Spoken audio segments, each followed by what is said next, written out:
I ain't even started fighting yet, man. I never think why you not fighting? Yeah, if they want to pay me, brother, I told him, anyone who wants to give me money, I'm in. Said that the sport that you love.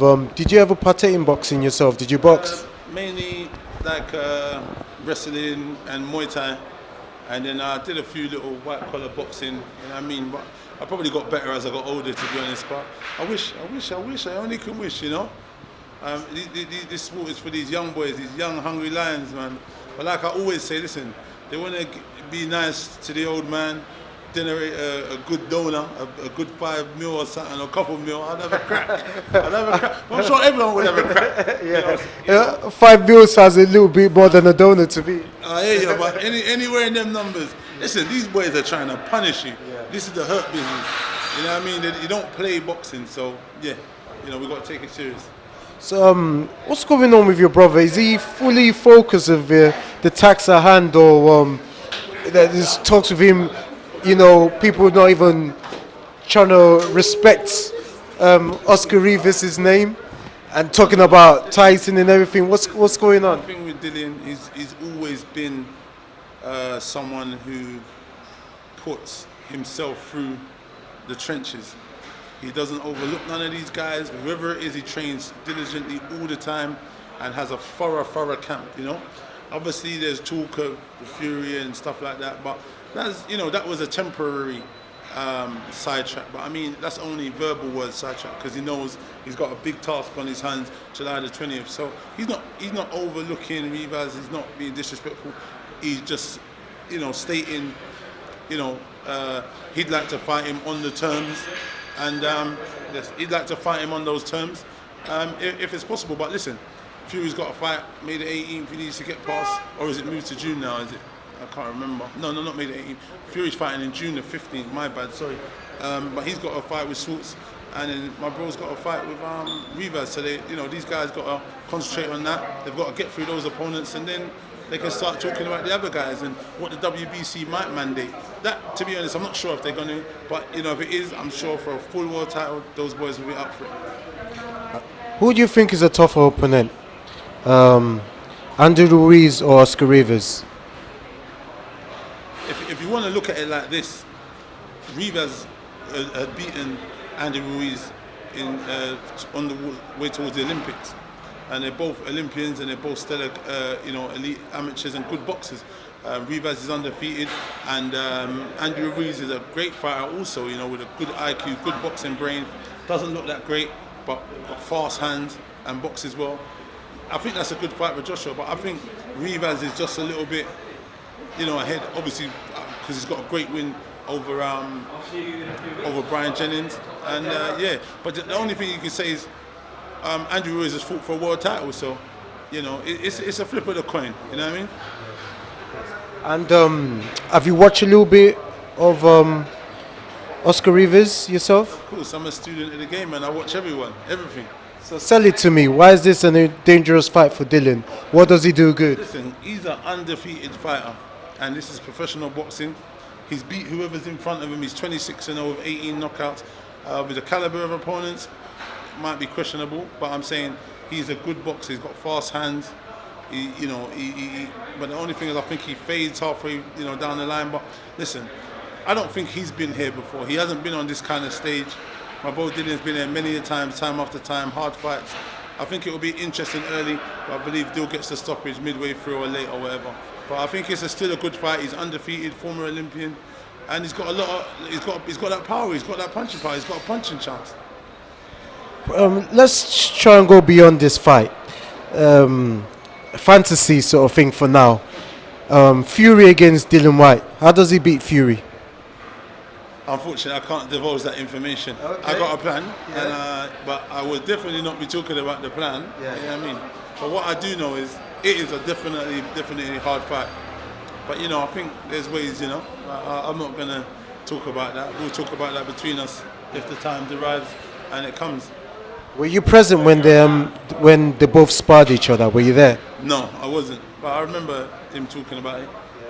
So is there truth of when he said he knocked him down a couple of times in the sparring? Well, Yeah, he said that. So if he said it, you know, I wouldn't see why he'd lie about it. You know. Was it at a stage when before Fury found out who he was as a boxer? Because when he first started, he was more of a like try to be aggressive. Then Fury got. It was a very long time ago. Do you see something similar of that happen in a fight? Wait and see. What I will say, it is probably one of the hardest fights, you know, out there to take. It is a hard fight. It's not the unimaginable, but it is a very hard fight. He's a very, very good boxer. Got very, very good skills for a man who's 6'9", moves it tremendous. But you know, Dillian's the can man. You know, anyone can get it with that left hook, man, and then body shots. You know. I was told Fury is actually left-handed. That's why he's able to southpaw effectively.